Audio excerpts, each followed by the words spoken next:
Good afternoon, everyone. Welcome to the April 2022 series of the St. Lawrence County Chambers Lunch and Learn webinar series. I am Ben Dixon, Executive Director of the St. Lawrence County Chamber of Commerce, and glad to have you with us. This monthly educational webinar series is made possible with the support of St. Lawrence University and Clarkson University, who are leadership circle supporters of the county chamber and make these webinars possible. I'd also like to thank Laura Pearson for putting together our Lunch and Learn webinar series. Laura is with us today. First, I want to run through a few housekeeping items. Your mics have been muted and your webcams have been disabled, but if you have any questions throughout the presentation, feel free to type them into the chat window and we'll do our best to answer them. Please note this session is being recorded for the purposes of broadcasting it on our webinar archive and YouTube channel, which is named SLC Chamber NY. After the presentations are complete, I'll stop the recording so we can do any Q&A. If you're interested in presenting for one of our webinars, we still have spaces, so contact us. Or if there are other topics you would like to see us address in future webinars, please let us know that as well. We're always interested to know what is on your mind and in your life. So with that, I'd like to turn things over to Jennifer McCluskey from the Small Business Development Center at SUNY Canton. Jennifer will be presenting on Minority and Women-Owned Business Enterprise Certification, often known as MWBE. She'll discuss the benefits of getting certified, eligibility requirements, how businesses can apply in the timeline, and how the SBDC can help with those applications. So with that, Jennifer, I turn things over to you. Hi, everybody. As Ben said, my name is Jennifer McCluskey. I am a business advisor at the SUNY Canton Small Business Development Center. We provide no-cost, confidential business counseling for anybody that has questions about MWBE certification, business startup, really anything you need as a business owner. We can sit down with you and help you out. So I'm going to be talking today about the MWBE certification. Before I dig into it, I do want to clarify that this is the state level minority women-owned business certification. There are a couple of federal certifications that sometimes people get confused about. There is a women-owned business certification that women-owned businesses can self-certify for. And there's also what's called an 8A certification that minority-owned businesses can certify for. And that's a little bit more of a process. This one is the state one. A lot of businesses, as I'll switch to my next slide, see the benefits from that, and that they can work with the other business owners who get state funding. A lot of the businesses who get state funding are gold. Usually it's around 30%, but sometimes the percentages vary, to be able to get some of their income from certified minority and women business owners. So up here in the North Country, there are not as many as we would like to see. So a lot of times people have to look farther out. They have to go down to Syracuse or go down to Albany to get an MWBE business. So the more that we can get certified in our area, the better it is for our area and people can stick around. It's owners of businesses in any field can apply, but the certification is most helpful for businesses who do contracting with agencies that get state funding. Particularly construction type businesses really find this application useful and it really helps in their field. Any business that works with larger agencies, public schools, hospitals, jails, those are the ones that will be looking for MWBE certifications. And we have quite a few of those in the area. Even funding like the new Potsdam Village DRI grant funding requires the beneficiaries to look for MWBE businesses to do some of their work. So any funding out there, any larger businesses, this can be a really helpful certification for you to get. Another benefit is that you become listed in the state MWBE directory. So as businesses that are looking to contract with you, they will search the directory and hopefully find you. So you may actually get benefits and get business through this even without having to reach out. They may reach out to you. The Empire State Development is through New York State is what certifies the businesses. And they have some lending and some bonding programs that are specific to MWBE business owners. They also have specialized training. They have specialized workshops and events for MWBEs to help in that community. So beyond being able to access more funding, there are some supports from the state that are specifically going toward MWBE businesses. So it can be a good thing to have. So what are the requirements for MWBE certification? The business has to be at least 51% owned by a woman or by a minority. This can be a sole owner who owns 51%, or it can be multiple owners that their percentage adds up to equal to 51%. Just you have to be at that 51% mark. So Empire State Development says that all firms seeking this certification, they must be independently owned and controlled by minority and women members. The ownership must be real, substantial, and continuing, and the members must exercise the authority to independently control the day-to-day business. So what does that all mean? What that means is the woman or minority actually has to run the business. They had in the past where it was like husband and wife business. The husband said, oh yeah, my wife runs the business, but she was never there and she didn't have an office, didn't make a payroll. So the state kind of shifted over to being really more particular just to make sure that they were actually certifying real women and minority owned businesses. So how you're going to show that when you apply is that the woman or minority's name or the business name needs to be on all the assets. The woman or minority needs to draw full-time, preferably the largest salary or at least a salary commensurate with their ownership percentage. The woman and minority's name and signature need to be on all the documents, signed checks, signatures on employee paperwork, any signed work or other things really should be the woman or minority signing that. This becomes particularly an issue for husband-wife businesses. The state is very careful with husband-wife businesses. They want to make sure it's really the wife that's running the business. And if you are a husband-wife business and looking to apply, you'll want to have the wife's name first on the bank account if both names are on the bank account. Really, it's actually, if you can, it's best to remove the husband's name from everything, put everything either into the business's name or the woman's name, kind of however works best for your business. But they just want to make sure the woman or minority is the one owning the business. So I worked with a client who was initially denied her MWBE because her husband had a certification needed to run the business that she didn't have. So she actually, because of that denial, had to go get that certification. It was rather expensive. And then they appealed and reapplied and she got it at that point. So she really did run the business. She was doing all the back end stuff, all the accounting. She was coordinating everything basically that the husband was doing, but she didn't have that certification. So their argument is, okay, if your husband leaves the business, can you run the business? And she couldn't because she didn't have that certification. It's kind of a fine line. And she's kind of like, well, that's why I have employees. But the state wants to see that it really is your business and that you can do all the different things that you need. If somebody left, you could jump in on that tractor and do it, or whatever you need to do to run that business. So also the state wants to see that the wife is, or minority or woman, even if it's not a husband-wife business, is trained enough to be able to assess the work of the other people doing their jobs, to evaluate and see that it's up to the quality that she wants from her business. So the owner's technical expertise or working knowledge of the industry is just to prove that they can run the business every day. They can manage the firm's core functions and all the activities. So you'll prove this experience when you apply through your resume, trainings, credentials, and licenses. So part of the application is going to ask you for that. And you want to be clear in your resume and trainings that you have everything, you've been trained in everything you need to do to run that business. Another thing I've seen is that if the wife is working part-time in the business and has a full-time job elsewhere, they will likely get denied. They want to see that this business is your business and that this is your main commitment. So if you've got other commitments off to the side, it's going to get harder to be able to be accepted for this. Some of the other requirements are that the business needs to be independent, active, and in business 1 year. It must operate independently of other firms, must demonstrate business activity, and generally, as they said, you have to be in business for a year. So what does this mean?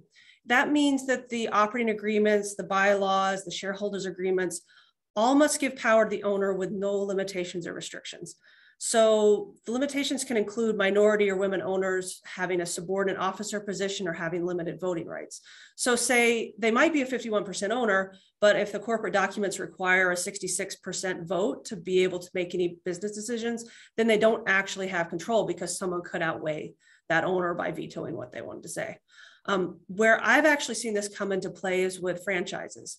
So a franchise, even if it's solely owned by a woman or minority and it's separate from the main business entity, they are usually required to purchase their inventory from the parent business. So that means that the parent business has control over what that woman or minority's business can do.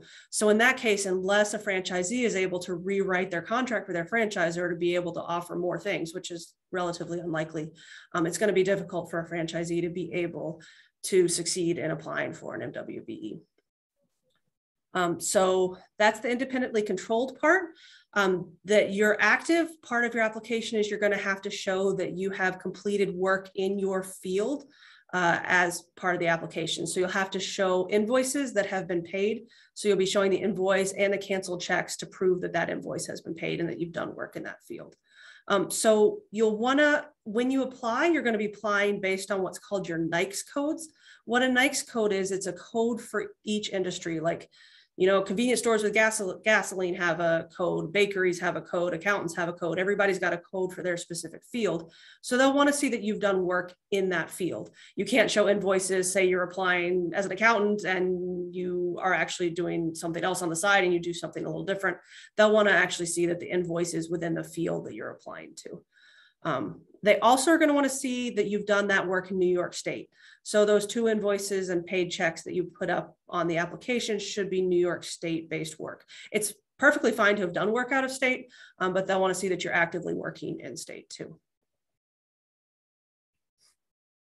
So one thing they'll be a little bit more specifically detailed on is business owners who are selling just materials. They don't want to see businesses bouncing supplies back and forth like, okay, somebody's going to sell them this product and I'm going to resell it to you and I'm an MWBE, so that counts. If it's somebody who's just reselling product, they're going to be required to have an inventory space. They're going to be required to have warehousing. So they're going to make sure that you're actually in business selling this product and not just kind of a pass to the company. The state doesn't really like to see that. They want to see that you're really fully in business in a company. And then the final thing is that it does require mostly that you're in business for a year. However, there is a waiver for this that you can apply for. You will have to show that you've completed the work in the field just like you would if you were in business for a year. They'll want to see your certifications and your resume and invoices. So it is possible to apply if you've been in business less than a year, but you do have to do a little bit for that waiver process. So a couple other requirements. Out-of-state firms can apply, but they must be licensed to operate in New York State and have been doing work in New York State. We actually have had several businesses, people moving from out of the area, seeing if they could go ahead and apply. They don't necessarily have to wait that year, but they'll have had to do some work in the state and show work for that. They also would like you to be currently certified as an MWBE in your home state if your former state had that certification too. A couple other requirements that I don't run into very often: the owner can't have a potential net worth over 15 million, and the business cannot have over 300 employees. They want to make sure you're not too rich, and they want to make sure your business is actually a small business. Most of the ones I work with here don't have issues with those 2 requirements. So those are the main requirements that you have to meet to be able to apply for an MWBE. So we're going to get in a little bit into how to apply. It is an online application. And first off, I will say that you can definitely come meet with me or Michelle, our business advisors over here at the SBDC. We frequently sit down with people. We'll go through you, help you get your documents together, help address anything that might come up. So you can kind of deal with, like, say, if you need to switch the name of the business from someone over to the business name on a piece of equipment or something. So we usually encourage people to go ahead and talk with us before you do your online application. There is a list of required documents that you're going to need. So the application, there's a bit of a timeline. So once you start the application, you only have a few months until you have to submit it, or they will delete that application. So it's really best if you go ahead and get all your documents together and all your information together get it all scanned, go work with one of us to make sure it's all together, and then we'll get you logged into the system and your data uploaded and everything. So the documents you're going to need include your proof of citizenship and gender minority status. You'll need I mentioned the contracts and the proof of payment for work in New York State. They'll have to provide documents like your DBA, your LLC documents, anything that shows that you're legal to operate in New York, any formation documents. They will also need the most recent year of your personal and business taxes. They actually used to have a more complicated application, required 3 years and quite a bit more information. Now it's just down to 1 year, which hopefully will make it a little bit easier. That's why I was thinking this would be a great time to present this, because you should be, if you don't have your tax return done yet, it should be hopefully coming pretty soon. So this would be a good time to apply when you have that fresh tax return. You can just scan it. They do want your full tax return, not just the business pieces. So you'll scan the whole thing and we'll upload it there. And then, like I mentioned, you will put a resume in there. We can also help you with crafting that resume to make sure it highlights the most important parts that the state will want to see. You'll want any of your licenses or certifications that are required to run the business. You'll be putting those up as well.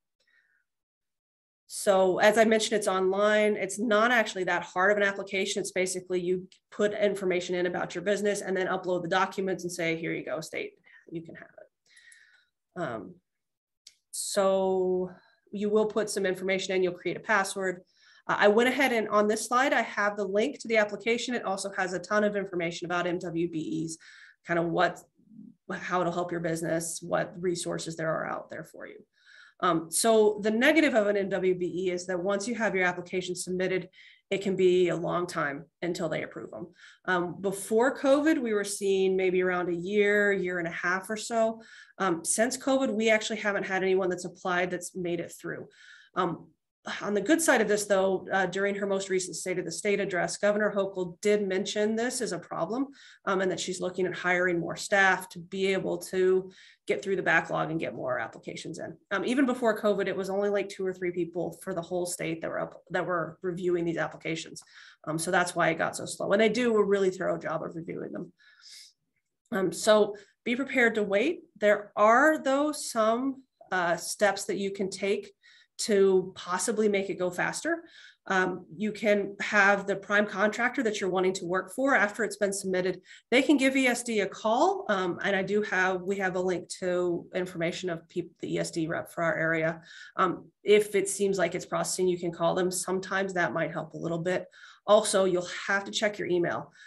They will communicate with you via email. And if they communicate with you and you don't respond within a couple of weeks, they might delete the application or just close it. And also you'll have to check your spam inbox. A lot of state emails, and this is actually good for anyone that's on this that has gotten federal funding. A lot of emails may come to your spam inbox, SBA, that kind of stuff. My emails tend to go to people's spam inbox as well. So just make sure you're checking your spam pretty regularly. I would even if it was me, put a note on my phone, once every couple of weeks or so to check that inbox. Other things you can do is just make sure your application is complete and all the information they're going to need is in there. So that's why it's a good idea to work with us first. Sometimes I have people that do the application and then they haven't heard anything and then come in and I'm saying, well, you didn't put this in there and this might've been better. If you've done that at first, it may speed up the process, may make it not take so long. So yeah, it's a little bit of a waiting game, but at least you'll have gotten it in there and hopefully they'll be in touch with you at some point. They'll usually follow up via email, discuss the application with you if there's any follow-up needed, and that may have further steps. One thing you will want to get together if you know that there may be some issue come up about like somebody who owns some of the equipment or some of the funding for the business, get all that documentation together in case they request something further. Like one thing they used to request as part of the application was proof of initial capitalization for the business, which means your initial loan that got you started with a business, your initial bank account. They did used to want to see that, which was a really difficult thing for some of our businesses that have been in business for 20 years to produce. But if you do have that information, just in case they ask you for it down the road, you may want to pull that together. We can also talk to business owners about other things that they used to have in the application that they may want to see just to have on hand, just in case. So yeah, working with your SBDC advisor is great. If you're watching this and not from the St. Lawrence County area, we have SBDCs throughout the state that someone can work with you with, and they're all free and all confidential. I've included my contact information on this slide. That's our main office phone number, our main office email, and my direct email. My other business advisor, Michelle Collins, is also very good at all these MWBE applications too. So she or I could both work with you on this. And also Ryan Smith is our Empire State Development contact for this area.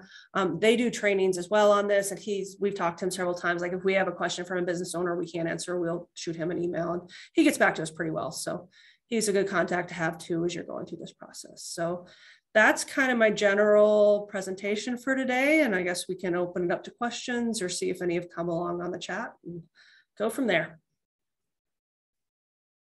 Oh, Ben, you're muted. Oops, there we go. I haven't gotten any in the chat yet. I'm just going to do a little wrap up here, Jennifer, and then we can go to any questions that are out there. So if you don't mind stopping your screen share. Let me move things around so I can do that.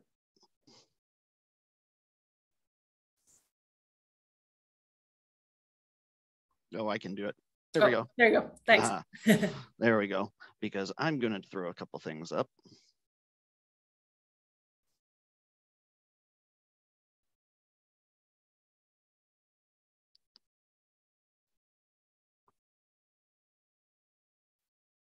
Okay.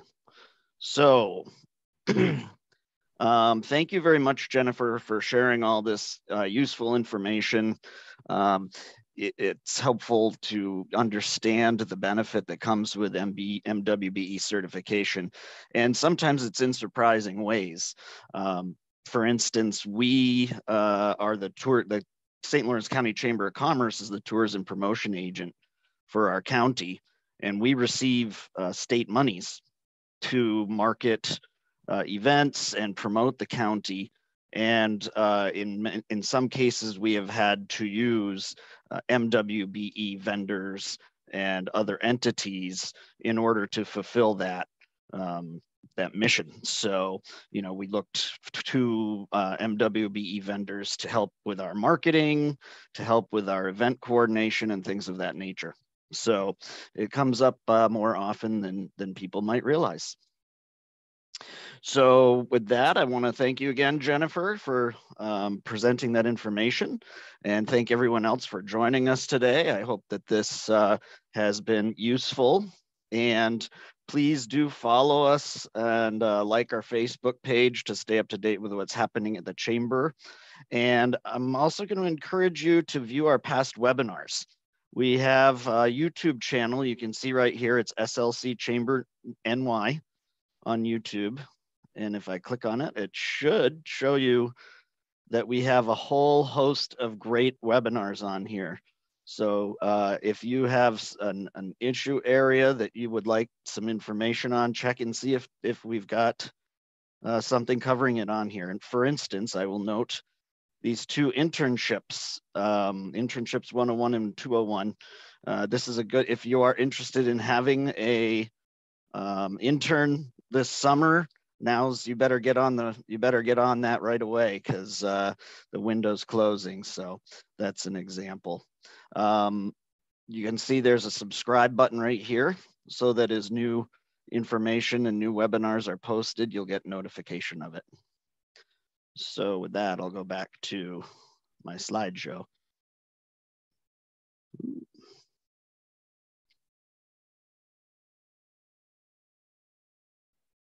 There we go. Just a few upcoming events in case you're interested. We are doing our third BOCES tour on April 28th at the Southwest Tech Center in Fowler.